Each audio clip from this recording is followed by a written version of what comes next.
The camera tool is a great little tool that's very underused. Now, if you want to perhaps take a copy of this information, place it somewhere else, and a copy of this information for Coventry and perhaps London, but you want it linked to this original data, then the camera tool is what you need.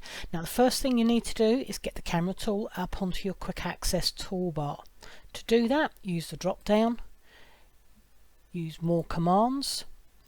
You've got quick access toolbar selected, change popular to all commands, scroll down so you can see camera, here it is there, and click on add and you'll see it appear here, which is going to be on the quick access toolbar, and simply click on OK. That's half the work done.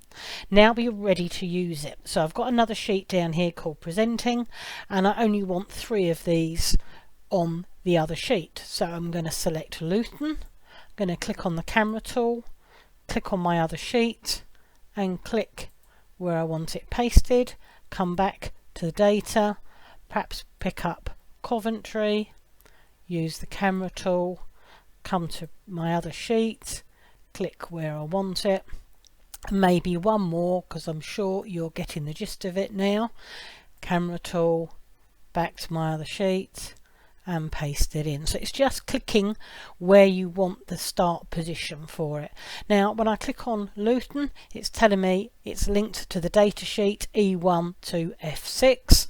So if I look here for Luton, we've got Anne at 45%. If I come back here, Luton Anne, let's change that to 100, and in fact let's change the colour of that. Come back to the other sheet and there she is, Anne, 100%, and the background is grey.